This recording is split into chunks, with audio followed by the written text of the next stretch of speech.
ग साक्षी, तू आज भाजी आणली का? हो आणली आहे. हे कोणची भाजी हाय? ही शेवलाची भाजी आहे मॅम. शेवल्याची भाजी म्हणतात याला.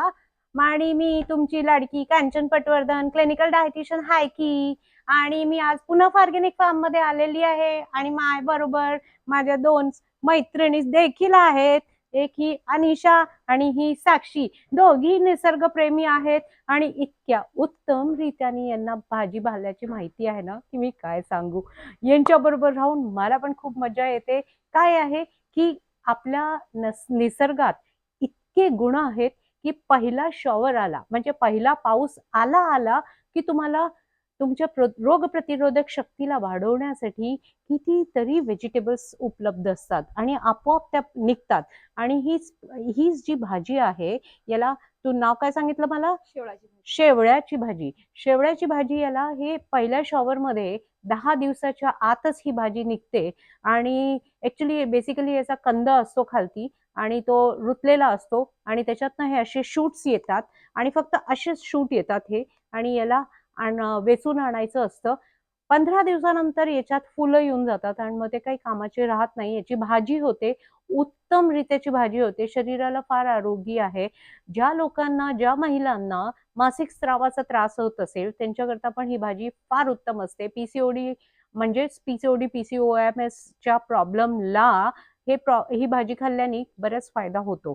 त्याचबरोबर या भाजींचं पोटाशी जो गुड बॅक्टेरियाज असतात त्याला वाढवण्यासाठी पण ही भाजी फार उत्तम असते. तर साक्षी, तू मला सांगू शकतेस का की हे भाजीचं काय वैशिष्ट्य आणि तू कसं आणली आहेस तू? तर मॅम ही भाजी मी जंगलातून आणली आहे. म्हणजे इकडे आजूबाजूचं जंगल आहे जे की करांद्याचे जाळे वगैरे असतात त्याच्या खाली मुळाशी हे उगतात आणि ह्याचे खाली मूळ असतं म्हणजे मेन कांदा असतो. तो कांद्यापासून हे वरती उगले जातात. पण ह्याला डायरेक्ट आपण तोडत नाही तर आपण चाकूने कापून हे आणलं जातं कारण ते मुलांना प्रॉब्लेम होतो. कारण का जे मूळ असतं त्याच्यापासून ओढलं तर त्याच्या कांदा बाहेर येईल. कांदा बाहेर, राईट.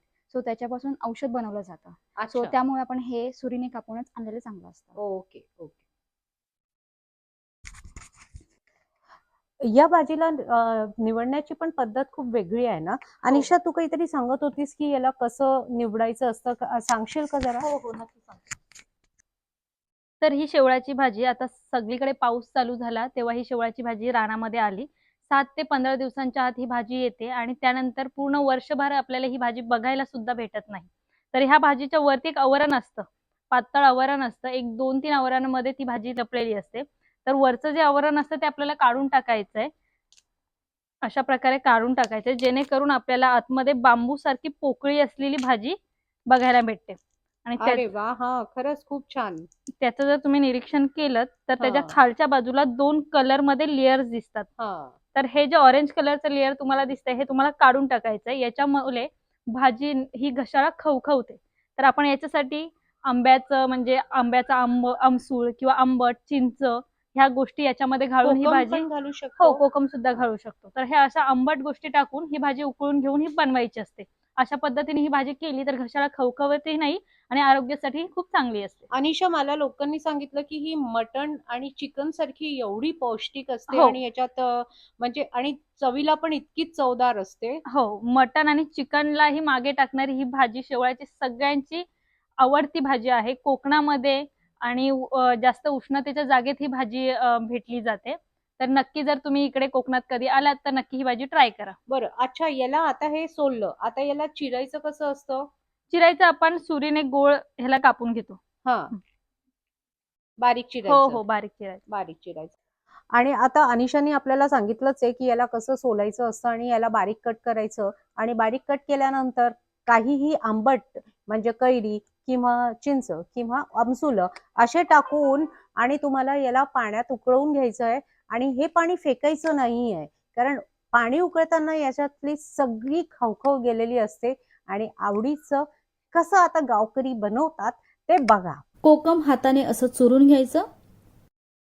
कोकम चुरून झाल्यानंतर गाळून घेतले तर शेवळा पूर्णपणे बुडून वर थोडंसं पाणी राहील एवढं गरम पाणी घालायचं. सुक्या खोबऱ्याचा तुकडा गॅसवर भाजून घेतलाय तो कट करून यात घालते. अर्धा इंच आलं, 1 हिरवी मिरची आणि थोडी कोथिंबीर घालून हे मिक्सरला बारीक वाटून घेते. आवश्यकतेनुसार पाणी घालून मस्त असं बारीक वाटण झालंय. एवढा वेळ वाटण भाजलं होतं.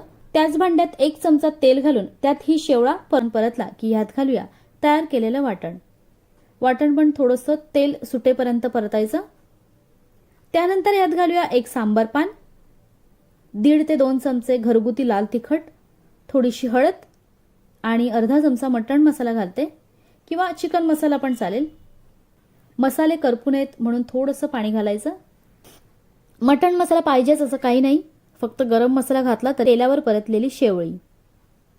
चवीनुसार मीठ आणि अर्धा चमचा गरम मसाला घालून व्यवस्थित परतायचं. ह्यातील सांबार पण आता काढून टाकलं तरी चालेल. शेवळी शिजण्यासाठी थोडंसं पाणी घालणार आहोत, ते पण गरमच घालायचं. एकदा का छान मिक्स झालं की झाकण देऊन मंद गॅसवर शिजवते. 5-6 मिनिटांनंतर पुन्हा यात गरम पाण्यात भिजवलेले 2-3 कोकम घालते, कारण आधी शेवळी परत दुसऱ्या पाण्यात धुतल्याने त्यातील आंबटपणा निघून गेलेला असतो. कोकम किंवा चिंच